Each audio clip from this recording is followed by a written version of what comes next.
That was two. Anyone wishing to change their vote?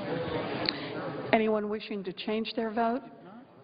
If not, on this vote, the yeas are 66, the nays are 34.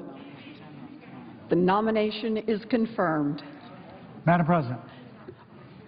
Under the previous order, the motion to reconsider is considered made and laid upon the table. The President will be immediately notified of the Senate's action. I ask unanimous consent the Senate resume legislative session and proceed to pre-morning business. Senators allowed to speak for up to 10 minutes each. Without objection.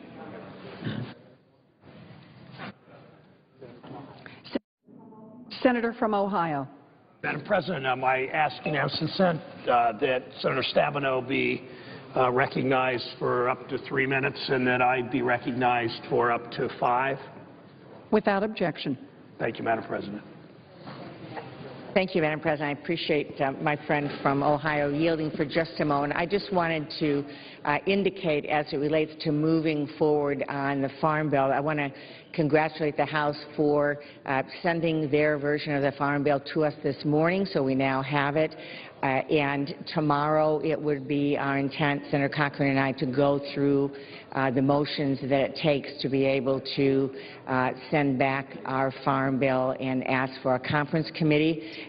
So just wanted to let all of the members know that. If there is a concern, I would appreciate that members approach me directly or Senator Cochran directly, because this is an opportunity for us to move forward and to actually put together a bill that affects 16 million people in this country that work in agriculture and everyone who counts on the great work of our farmers in order to have the healthiest, most affordable food system in the world. And so it is our intent tomorrow to move forward with that, and welcome if there's any questions or concerns from members. We'd be happy to work with them.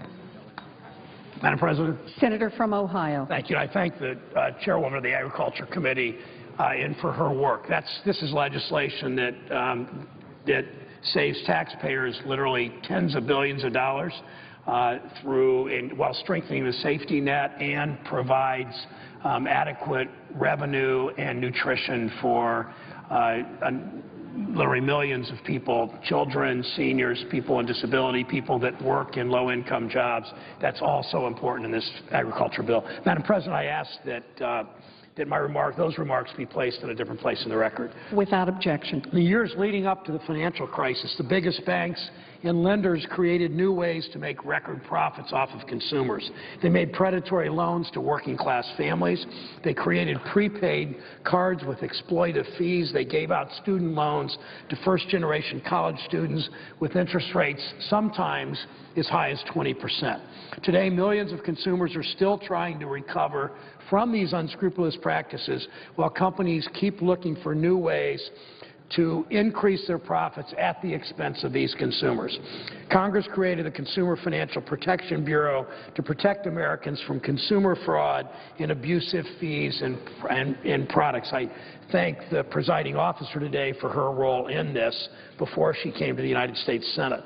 More than 700 days and nearly 4 weeks since its creation, more than 700 days since its creation, American citizens are now just getting to vote for a consumer watchdog to head the organization. Because of the CFPB, consumers who can now decipher credit card applications and now have help correcting erroneous credit reports. Because of these successes, confirming... Order in the Senate.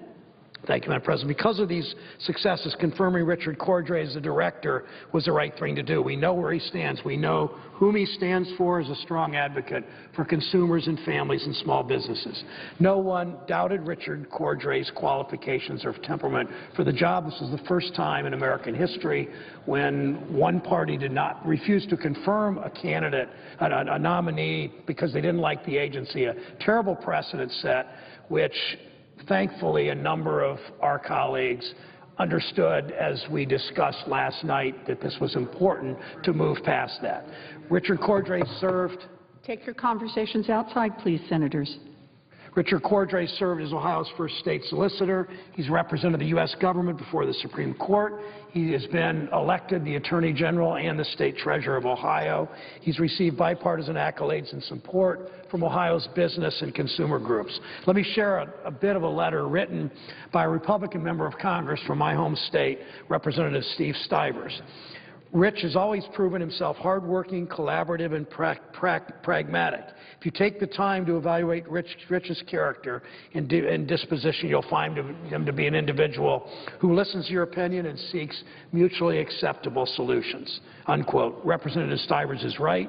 Under Cordray's leadership, the Bureau has earned praise from industry and consumer groups alike for the rules that it's come up with. It has already recovered millions of dollars for consumers from credit card companies, from credit repair companies, and others. That's why consumers won a victory today and should be happy that the 2-year process that has confirmed Richard Cordray is finally coming to an end. We can now move forward. I thank the President. I note the application. The clerk will call the roll. Mr. Alexander.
President. Senator from Ohio. Oh, Senator from Ohio. Madam President, I ask unanimous consent to dispense with the quorum. Without objection. I ask unanimous consent the Senate proceed to the immediate consideration of S-Res 196 submitted earlier today. The clerk will report. Senate Resolution 196 to constitute the majority party's membership on certain committees for the 113th Congress or until their successors are chosen. Is there objection to proceeding to the measure?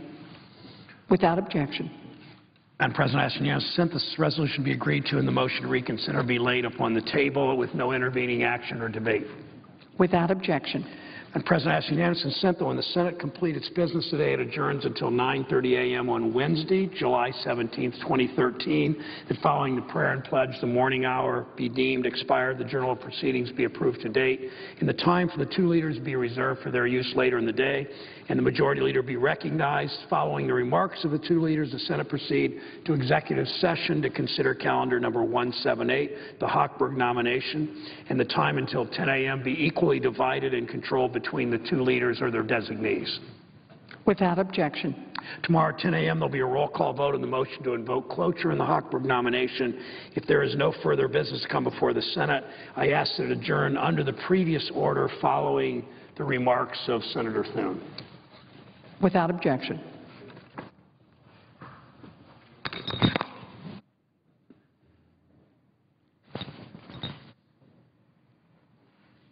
Madam President. The Senator from South Dakota. Madam President, yesterday a letter was sent to Majority Leader Harry Reid and Minority Leader Nancy Pelosi in the House of Representatives, and I want to read just a few quotes from that letter.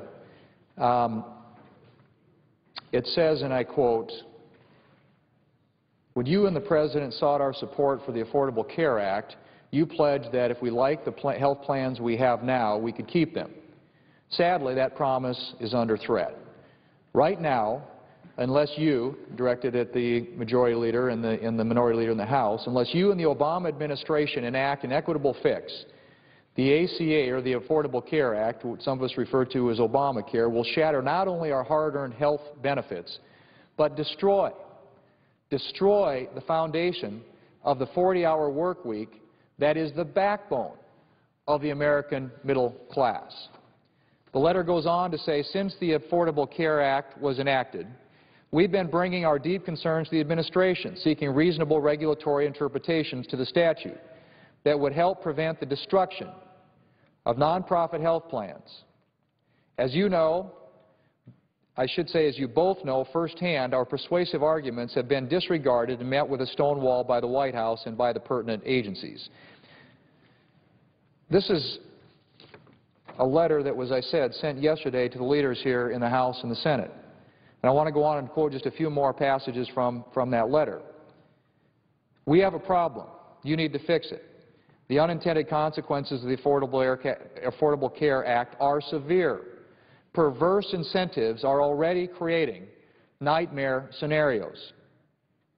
First, the law creates an incentive for employers to keep employees' work hours below 30 hours a week.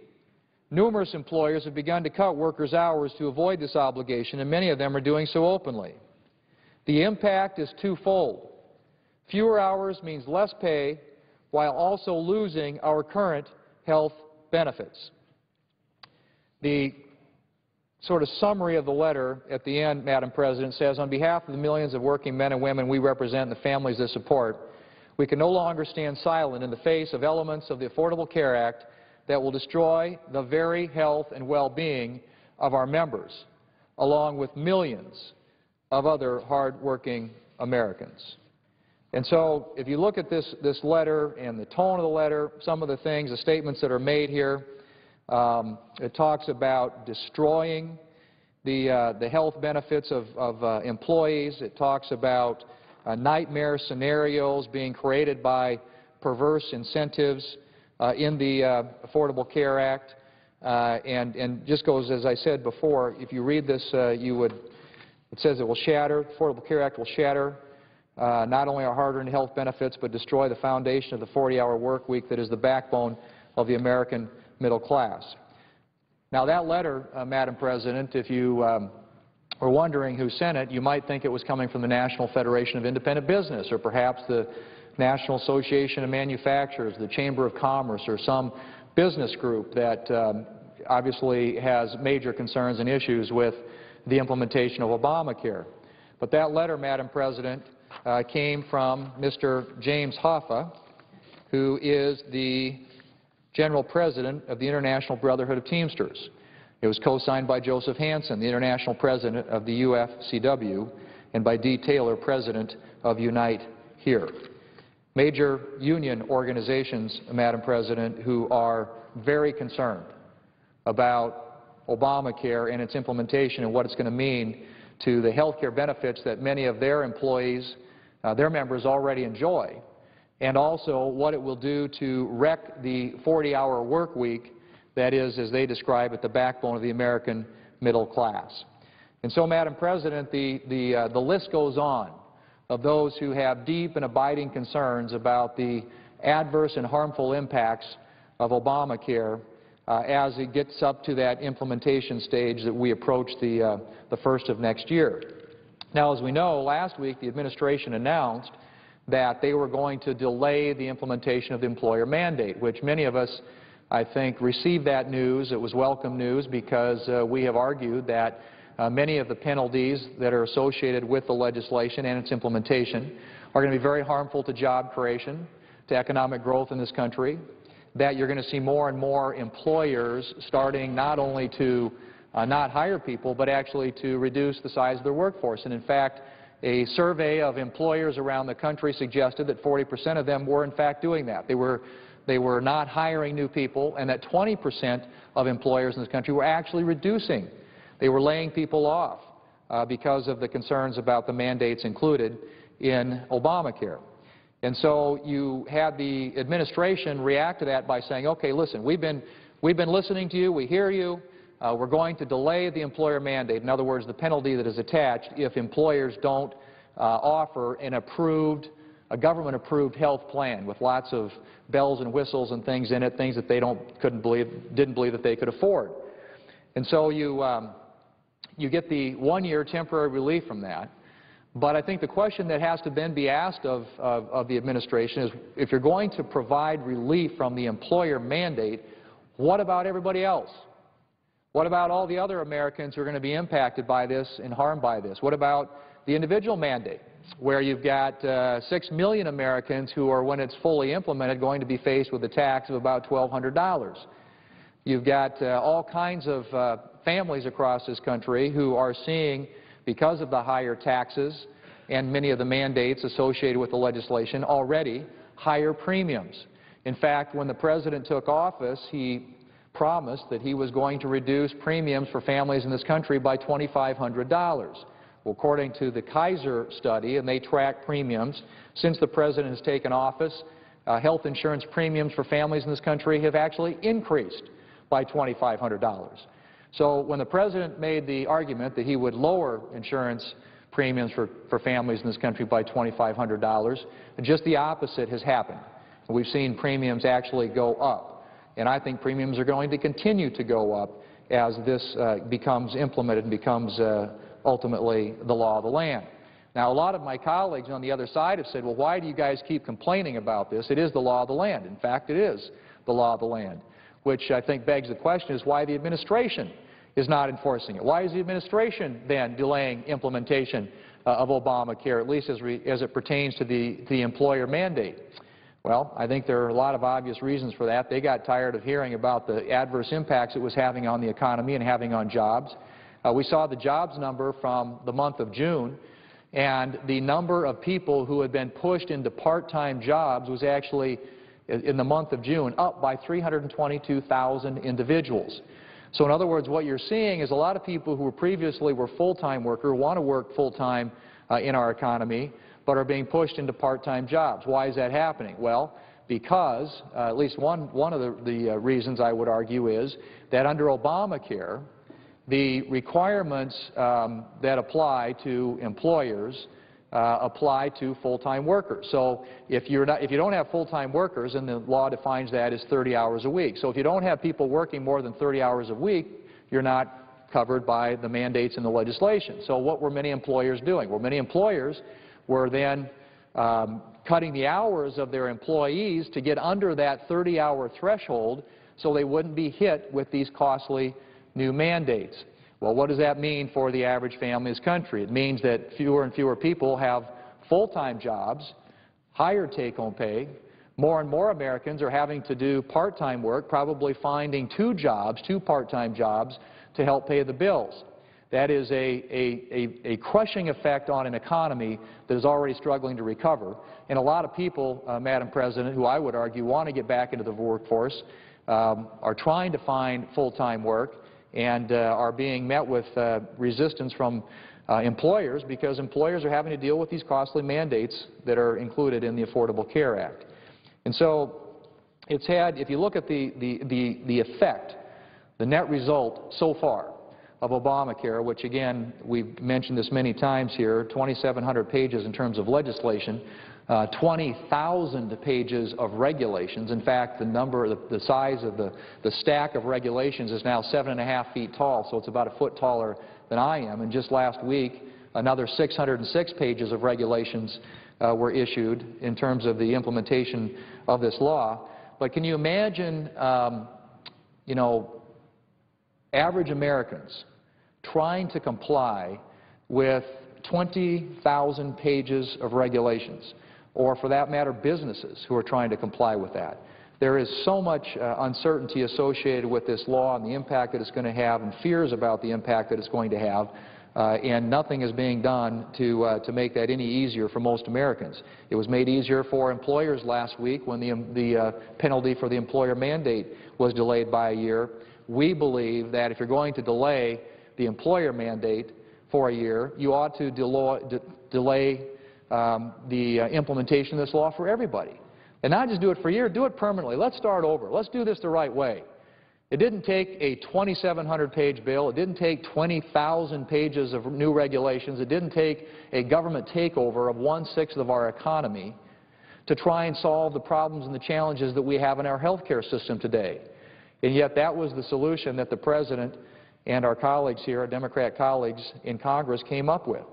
And as a consequence of that, we've got higher taxes, we've got higher premiums, we've got fewer jobs, and we've got lower take-home pay for many Americans. I just want to point out, in terms of the issue of premiums, Madam President, that even the administration has acknowledged that some people are going to see their premiums rise under the health care reform law. There are estimates from the Society of Actuaries study that was released in 2013 that showed the state of Ohio current average cost to cover medical expenses for an individual health insurance plan to be $223. Based on the proposals submitted to the Department, the average to cover those costs in 2014 under Obamacare is going to be $420, representing an increase of 88% when compared to, and this is the study of actuaries, their study. So an 88% increase in the state of Ohio. That, of course, again, was in the individual health care market. There have been studies done that suggest that the federal health care law, the Affordable Care Act, or, as I said, Obamacare, could nearly triple premiums for some young and healthy men. The premium for a relatively bare-bones policy for a 27-year-old male non-smoker in the individual market would be nearly 190% higher. And so I don't think many of the people who are going to be impacted by this have seen the full impact of this yet. But when it is fully implemented, there are going to be lots of other impacts on premiums, adverse impacts on people in this country, especially in the individual market. And as I mentioned earlier, we've already seen significant increases in premiums with regard to families. So if you look at this thing and you sort of assess where we are today, not too far, just a few months away from what's alleged to be the full implementation of this, of course now with the exception of the employer mandate, I think you can come to one very simple conclusion, and that is that the result of this has led to fewer jobs. It's led to more people being pushed into part-time work as opposed to full-time jobs, and therefore lower take-home pay for middle-class Americans. It has led to higher premiums We're already seeing the effect of that with regard to premiums that are being paid by families and those who have to buy their insurance in the individual marketplace. We know there are lots of higher taxes in the legislation, and if you look at the impact on many people who provide health care services, the medical device manufacturers have a big tax that they're dealing with, pharmaceutical companies, health insurance plans, you can go right down the list. All of those new taxes are going to get passed on, in many cases passed on to people who are not high-income earners, but middle-class Americans who are just trying to keep their heads above water and continue to keep health insurance coverage for their families. These are the real-world impacts, Madam President, of Obamacare as we know it today. And that is why I think you see even organizations that are very sympathetic to the President, very sympathetic to his agenda, fans of his agenda, people who work very hard to get him elected into office, and the labor unions in their letter make that argument, that they work very, very hard. They walked the neighborhoods. They did all the grassroots organizing that was necessary to get the President elected.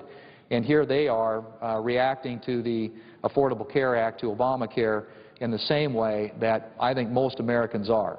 And that's why you consistently see public opinion polls that are very negative toward the law. In fact, there was a Rasmussen survey here just recently that said 55% of Americans disapprove of the law, 39% are in favor of it.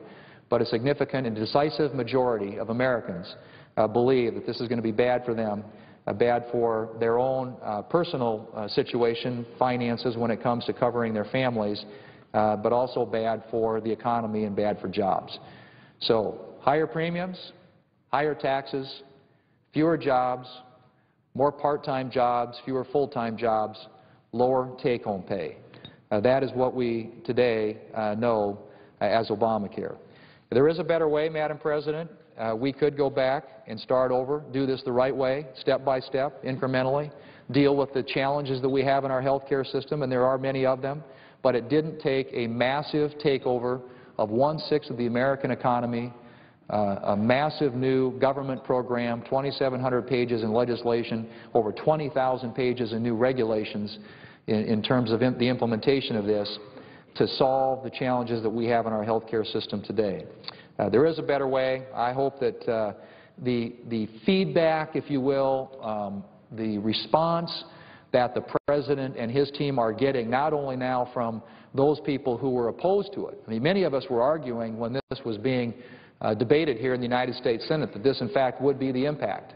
We talked about the impact on premiums because of the mandates and the new taxes. We talked about the taxes.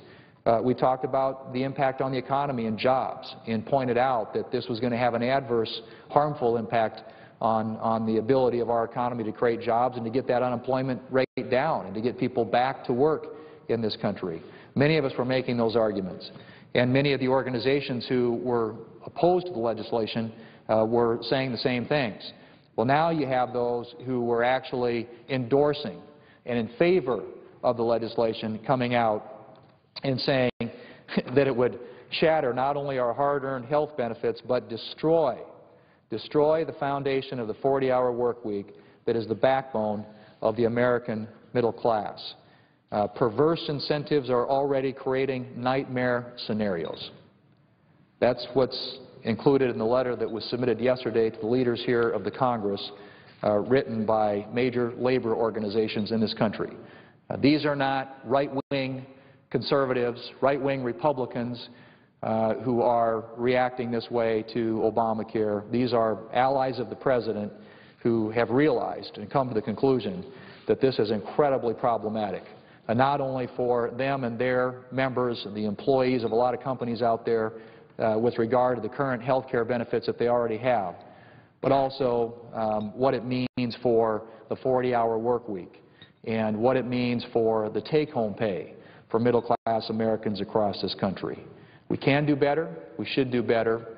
It's not too late, and it's never too late to do the right thing. I hope that, as more and more of this anecdotal and empirical evidence comes forward about the implementation of this legislation, that we will do that. Madam President, I yield the floor. The Senate stands adjourned until 9:30 a.m. tomorrow.